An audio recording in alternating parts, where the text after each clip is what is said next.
The disturbing rise of junk food kids. With Britain in the grips of an obesity epidemic, it's not just the adults who are overweight, with over a third of children in the UK being overweight or obese. Now, this... Well, I mean, that's just a trickle-down effect. If more adults are obese, then hand in hand, more kids are going to be obese. There are a few cases of adults that are extremely unhealthy that feed their kids well, but you're likely to feed your kids what you eat, and if you eat like shit, your kids are probably going to eat like shit. So that's just transferring that over. Does beg the question, who is at fault for these obese children? Well, the parents. We've talked about this before. I think if you're under like 10 years old and you're obese or even fat, like, that's on the parents. They're not putting you in the right exercises. They're not feeding you the right things.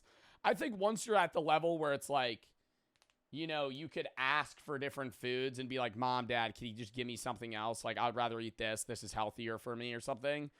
Then it's more on you, even if they are providing you the food, because you obviously can make requests. But, like, I remember, I've said this before, I think a big thing, I think schools should implement this, like restrictions on food. I think there should literally, it'd be like, they're going to say it's like a violation of, like, freedom. But, like, school lunches is a big problem where either, like, parents pack their kids just shit or they're eating just, like, 4 slices of pizza at lunch with, like, cookies, a Powerade, and other shit. Like, that's, like, how do you regulate that, though? I remember when I was in elementary school, there would be a kid that would bring an entire Ziploc bag of the extreme Airhead gummies, like the rainbow ones, and he would share them with me. But he would give me like 1 or 2. He'd eat like 20 at lunch. And he's like, what, 7, 6? And he would eat that. And then he would have all the other food he would eat would just be terrible for him. He was obese. I'm being real. The kid that I knew when I was in elementary school, he was obese. He was fucking 4. He was probably 3 times as much as I weighed at the time. And I was a taller kid. This is what the TV show Junk Food Kids looked to answer, and it uncovered the ugly truth of denial, excuses, and a lot of fast food. Shops are to blame, governments are to blame, people who make the candy and the sweets, they're to blame. The parents are to blame for overweight children, but they have to be helped. Now, the first episode in the series is honestly pretty hard to watch, as we start in Leeds and meet Tallulah and her mother Natalie, and despite her... I feel like this is shocking if it's this bad in the UK, because it's got to be way worse in the US. Because, like, obesity is getting to be a problem in the UK for sure, but in the US it's even fucking worse, dude. What is it, like 1 in 2 people are like overweight or obese? And actually that depends on the state that you're in. What's the most obese state? West Virginia. 42% of people in West Virginia are obese. That's bad. Lowest obesity rates. Guess what state is the healthiest in terms of obesity? Colorado. 24.6%. Highest 5, West Virginia, Arkansas, Mississippi, Louisiana, Alabama, Oklahoma, Iowa, Kentucky, Indiana, Tennessee. Southern states. I think that's also just because it's fried food, a lot of fast food culture, a lot of lower income areas. Tallulah is just 4 years old. She's about to start school, but it's hard to find a uniform that will fit. Do you like that skirt? I do want it, but I want it now. Yeah, 8 to 9 years. Despite how young she is, she still needs to wear clothes which are for girls double her age, just because of the size and weight she is. And even then, it's still a bit tight for her. I think even that might be a push to Lula. Last couple of years, she's piled loads of weight on. But I'll have to get a bigger size. Adults that I know have said that she's fat. It absolutely heart-wrenched me. One thing I noticed that she said was that she started piling on the weight in the past 2 years, so since she was 2 years old. And Natalie tried to play that off as if it was a mystery as to where it was coming from, when it's clear that Natalie... Well, dude, it's because it's so important to keep your kid healthy at a young age, because that starts good habits for later. If you're a fat kid, you're probably going to be a fat adult. Like statistically, if you're obese when you're 6, you're probably going to be obese your whole life. You're just because that's what you've grown up in. It's hard to break that cycle where you've already put on this weight. You already eat like this. You only know this diet. you're not going to move out of it. Natalie is just feeding her too much. It's also strange that Natalie laughs when she needs a bigger size, which tells us she's not exactly taking this weight gain seriously, and we soon find out some immediate health issues because of her poor diet. Being overweight isn't Health issues when she's 4? Tallulah's only health problem. She's also suffering from severe tooth decay. When Tallulah was born, Oh my God. she never had a dummy. She always had a bottle. So as she got older, it went from formula to cow's milk to juice. Now, I know that's my fault, but it was easier for me on a night to give her a bottle of juice than to try and sit up with her all night and try and get her back to sleep. Well, it's not what's easier. Don't have a kid. Don't have a kid. It's not what's easier. It's what you got to do. It's like cutting corners. You don't cut corners. You see how people cut corners with dogs, then their dogs are a piece of shit. You do the same thing with a kid. Now you're setting your kid up for failure. A commenter summed up this section perfectly, saying, "I'm sorry, but a 4-year-old with tooth decay, that's disgusting." And I don't know if I'm being harsh, but I completely agree. I mean, that could be a lack of dental hygiene, but also, like, if she's just drinking juice all the time, like, that causes enamel decay. Even, like, other dude, like, I have yellow teeth from coffee and energy drinks. Like, I brush my teeth twice a day. I use mouthwash. I use a water pick. My teeth are yellow. I don't care. Stop saying ew. Your teeth, stop saying ew. I know your teeth are yellow too, bitch. Unless you're literally using some whitening strip ass shit, nobody's teeth are fucking pearly white, bro. Going from milk straight to juice, which is just loaded with sugar, and giving that to Tallulah at night is just ensuring that her fragile teeth are going to be destroyed. And Natalie's reasoning behind it is even more disgusting in my opinion. Literally saying to the camera that she couldn't be bothered to make a bottle for her baby, and so just gave her fruit juice. The worst part is that Natalie admits she noticed the tooth damage, but carried on doing it anyway, and it's actually causing Tallulah a lot of pain. They've just got worse. That one hurts me. That one hurts me. That one hurts me. All of them hurt me at the bottom. She's gonna lose all her teeth. And so hurt me at the top. You'd think after Tallulah said that her entire mouth is in pain that Natalie would stop giving her sugar-loaded drinks, but it seems to be the opposite happening, as her convenience is more important than her child's health, and Tallulah's not only got rotting teeth, but is also piling on the pounds. The average 4-year-old needs 1,200 to 1,400 calories a day, and that 500ml bottle of Ribena she was drinking has around 200 calories and 50 grams of sugar. The sugar's the bigger problem for her teeth, and then also just like blood pressure, bro. She's just gonna start fucking gaining weight too. And it isn't exactly going to keep her full. And Natalie once again shows her denial as she denies. Oh, well, liquid calories. That's like one of the biggest tips for losing weight too. Like, cut out liquid calories. If you drink soda or juice or like anything that has a high calorie, high sugar content, that alone will lose you weight if you cut that, because it's never filling you. It's just like added calories. Sweets, chocolates, sugary drinks, it's those diets which are linked to decay, not good diets. It's the bad diet that causes dental decay. Yeah. Rigor. What there? It's one of my favourite dinners. Bro, like, why is this kid having that big of a portion? Like, what is this? What is that? I wouldn't even eat all that. Why are we giving that to a fucking 5-year-old? I cannot see a problem What is that? Beans and tuna? with Potato, beans, and tuna? everything that I give her. I honestly do not believe she's put all this weight on just through what she eats. Nope, it's through what she eats. Oh, here we go. Here we fucking go. Oh, I think it might be some type of, I don't know how. I think it's just spawning on. How the fuck is the weight gain? How the hell is she gaining weight if it's not from the food she's eating? You can have genetics and thyroid issues. You could have issues that cause weight gain, not morbid obesity when you're fucking 5. Once again, taking the easy way out of any accountability, she tells the camera crew what she really thinks the true cause of her weight gain is. Thyroid.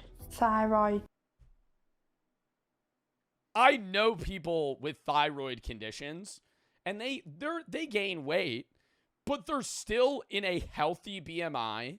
They still have a normal-ish body fat percentage. They have weight problems. Like, they gain weight rapidly. But it still goes back to the same thing where it's like, bro, thyroid problem. Like, that kid growing up if she keeps that diet that scales with age, she'll be 400 pounds. She will be huge. That is like, and that's not fat shaming. I always say you should be proud of your body. You should be proud of who you are, but it's a health factor.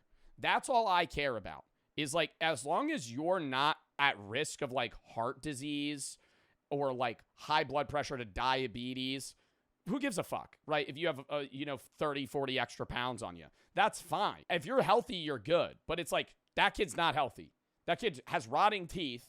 That kid is wearing 9-year-old clothes at 4, not because she's tall, but because she's gaining weight, right?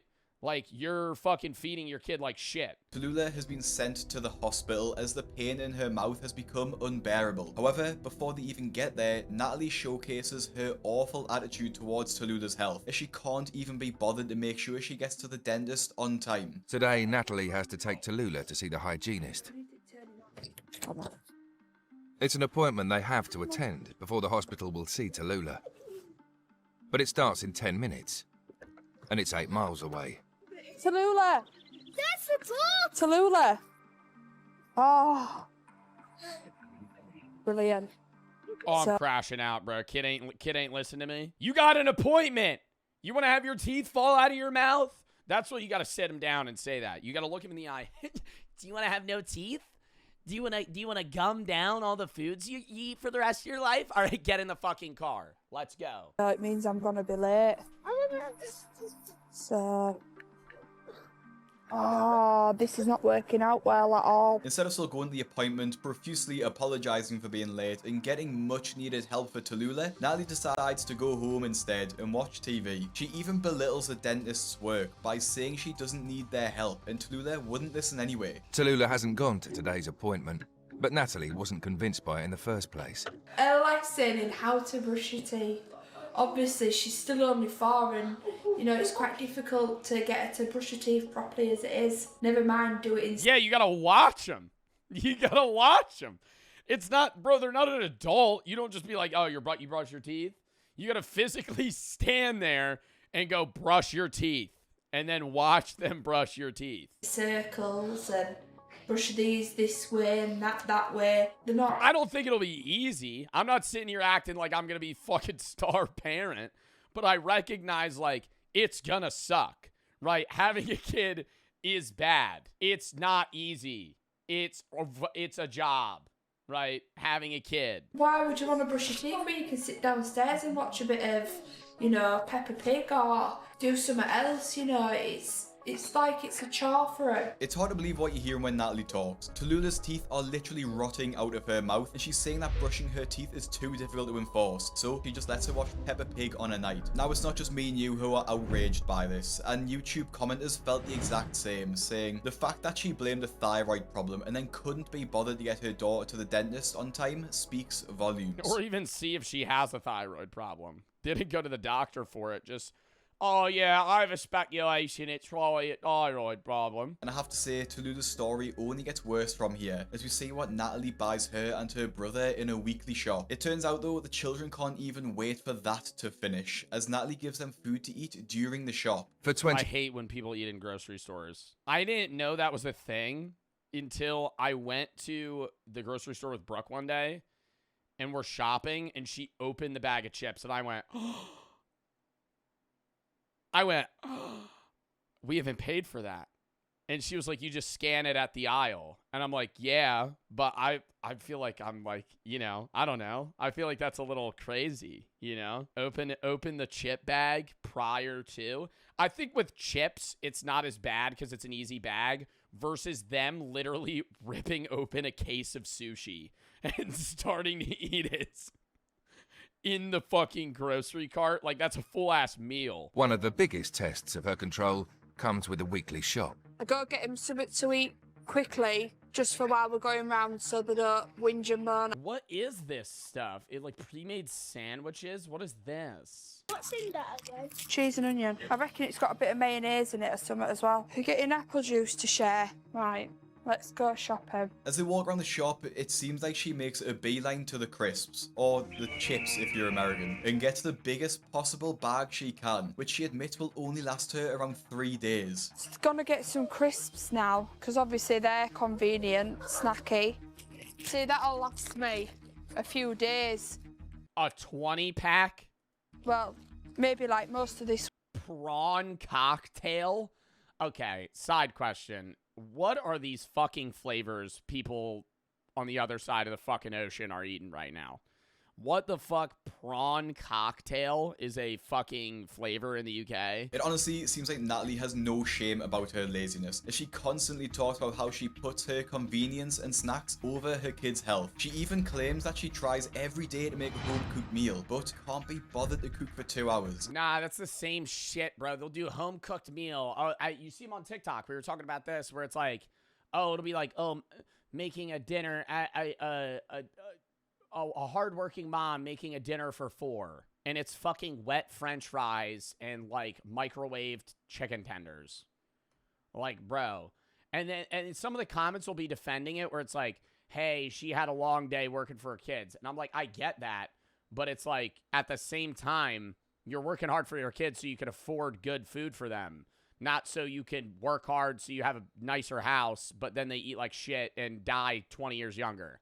Like, but realistically, a healthy meal probably takes like 20 minutes on average. And if you oh my god, it's the same amount of time, and you just meal prep in larger forms, dude. I meal prep like right now. What I have meal prepped in my fridge is fucking chicken tenders, not like breaded chicken tenders, but chicken tenderloins. You just chop it up. You fucking season it, a little bit of olive oil, which makes it fucking taste better. You put some fucking, chicken seasoning, garlic, fucking powder. You could do onion powder. You could do lemon pepper. Then you just throw shit in the oven. You just lay broccoli out, fucking crack it up, spray some oil on it, salt, pepper, put it in the oven. Asparagus, you could saute it real quick. Green beans, potatoes. It's not hard to fucking meal prep.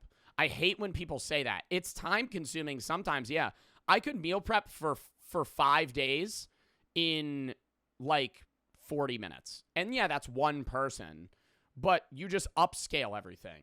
When you have a bigger family, you just go, I need to make this, but 3 times over. So you get a bigger pot, you cook 2 things at once, and you just fucking stack more things on the oven. Like, it's just scaling the amount. I honestly think this is something that a lot of parents probably go through with kids begging them for chocolate. And I'm not a parent myself, so I can't really speak from experience. However, it does seem like after they whine for something, that's not the time to give them the treat. Is it just reinforce? I fucking hate the chocolate bunnies, dude. However, it does seem like after they whine. Oh, those are so gross. Easter candy is disgusting. Easter candy, I'm going to say it again. Halloween candy, awesome. Easter candy, I don't need some stupid fucking chocolate. If you're buying a chocolate that is shaped like an animal or a thing and it's hollow, it is going to be the lowest grade chocolate you've ever eaten. Is it just reinforces the idea that if they whine, then they get a reward? No, you're not. No, sorry. Come on. Sometimes I think to myself, no, I shouldn't give in. You know. Oh no, that's what you got to do as a parent. Like it's not. I'm not sitting there being like, oh, you got to be a dick to your kid, but it's like, oh, the kid's crying because he doesn't have candy. Aw, get over it. You got to say no to your kid. That's the problem with like rich nepo babies too. If you're a rich parent and you raise your kid to understand no, you're chilling, right? Like the kid's gonna be fine.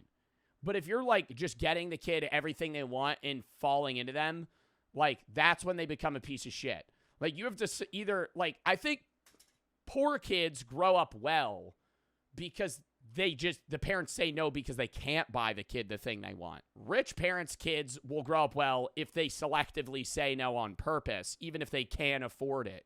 It's just like, no, man, you're not getting, no, that's bad. No, you're not allowed to have that. Like, you just got to say no. Because otherwise, they're going to live their life thinking like, oh, I just get everything I want. You're not having Kinder Eggs, but I do. Go and get a Kinder Egg each, quickly.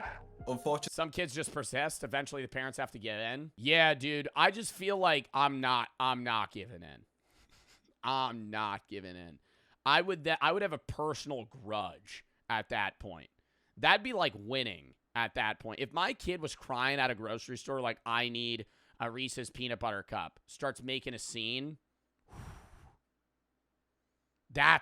That would get me going more than anything. Unfortunately, Natalie's easy life is coming at the cost of Tallulah's health, who realistically doesn't really understand that this bad diet is having such a bad effect on her, but it gets revealed at the doctor's visit, which Natalie managed to attend this time. When the doctor, named Monty, asks Natalie about her eating habits and how often she brushes her teeth, Natalie just lies in his face, which Monty sees straight through. Does she snack quite frequently? She does snack. I won't say she eats it's always sweet stuff that she's snacking on, but she does like sweet stuff. But I have cut her down. The funny thing is, right, most parents and most children know the right answers to the questions you ask them. You say to them, does he eat sweets? Not often. He only has it with a meal. How many times does he brush his teeth a day? Do you think any parent's going to say to me, never? They say, twice.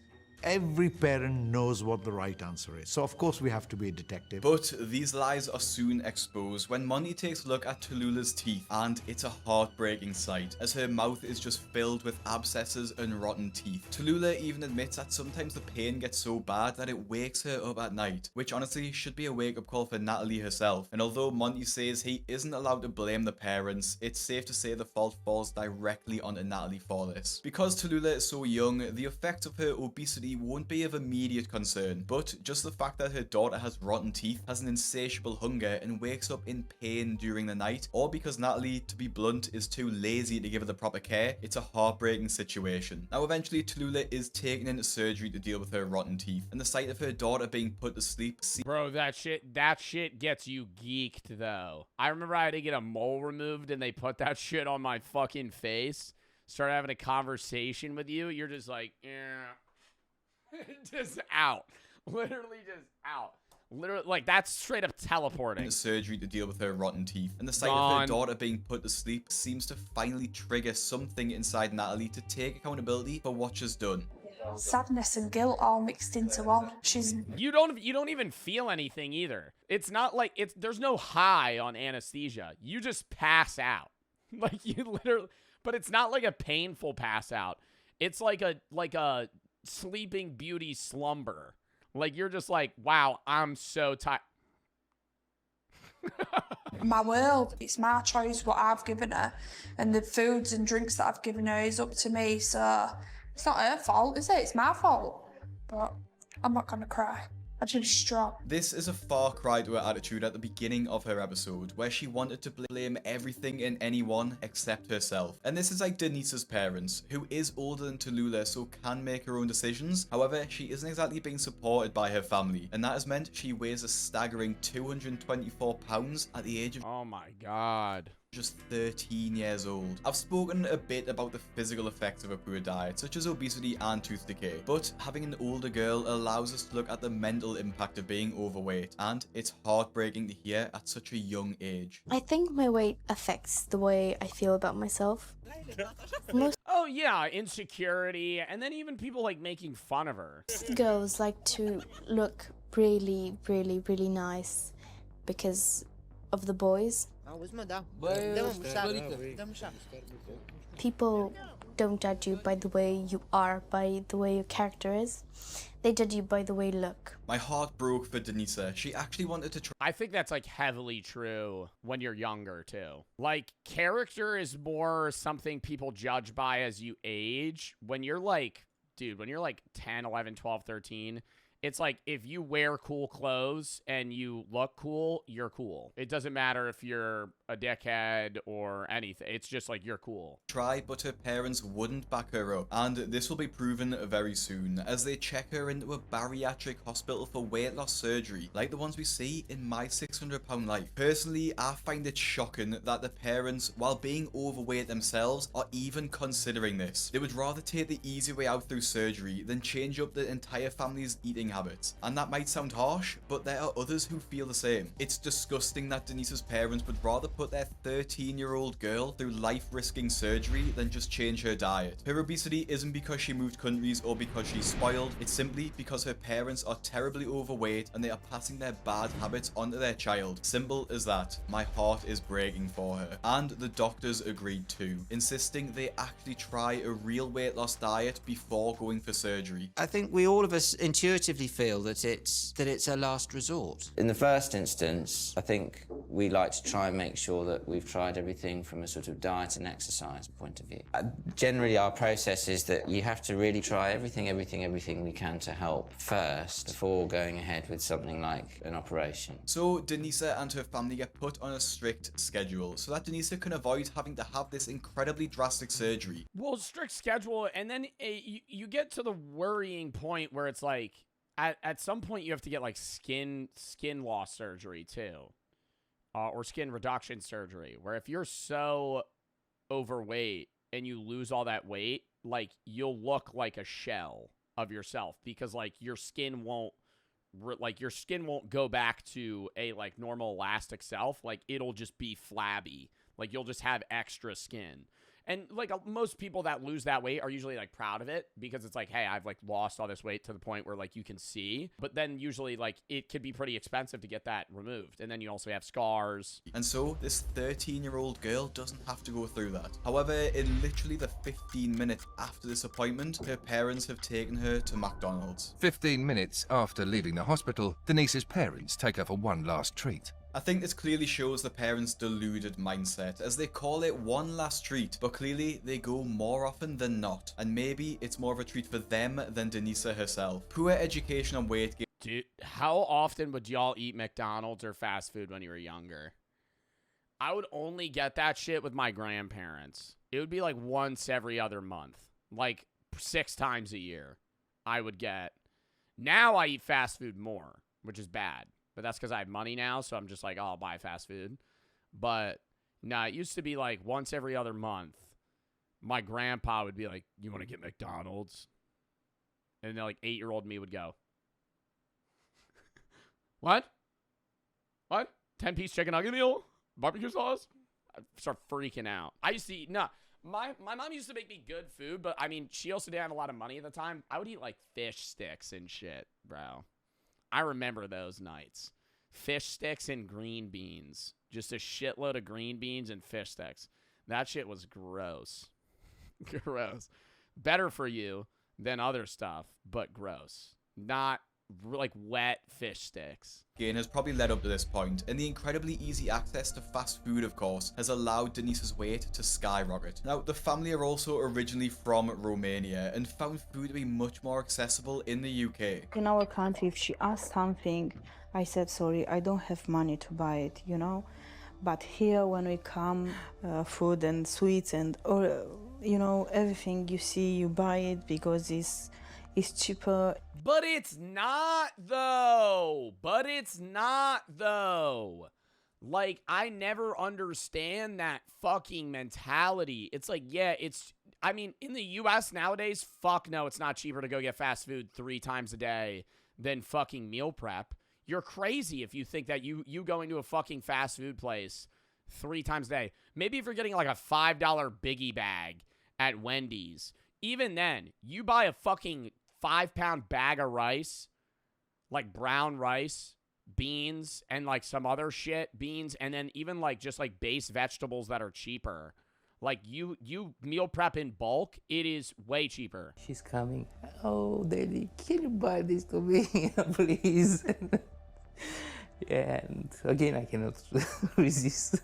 But honestly, this is just one of the many excuses that the family employs to explain Denisa's weight gain, and it's hard to watch. Some people have even suggested that this is child abuse, with one YouTube commenter saying that if a child reaches the level of obesity that they need stomach reduction surgery, then it's probably time for Child Protective Services to intervene. Throughout the episode, you can see Denisa's lack of parental care, with her father even saying that he thinks it's pointless to diet. Denise's father, Virgil, works as a builder. He's come to the conclusion that the surgery will be more effective than their attempts to diet. Dieting. But then she's just gonna get fat again. I never understand. If you go into a surgery or weight loss surgery where they like close the stomach reduction or like, yeah, they shrink your stomach to where you have to eat less physically. If you don't actually stick to that and eat well, your stomach's gonna re-expand and you're just start eating like shit again and you're gonna gain that weight back. Like, and then you're gonna have to keep doing it. Changing your eating style. It's about the power of willing, you know, and we demonstrate that we are not that strong. She tried to lose weight when she was 11. She tried to lose weight when she was 12, but got. Yeah, but you're feeding her like shit, and she's also probably not sticking to it consistently. A big problem is, like, people go to the gym for like 3 weeks, don't see results, and give up. Like, bro, you got to go to the gym for years. Years. Like, you don't just, like, it's not like you're a fucking 10-year-old doing a 10-minute six-pack ab workout. Like, you got to go to the gym every day at 5 days a week, an hour and a half a day, 2 hours a day for 6 months to see something. You don't have to give up of temptations. Yeah, you eat whatever you want, but only in a smaller amount, much more smaller amount. No, it's not that you eat. You shouldn't.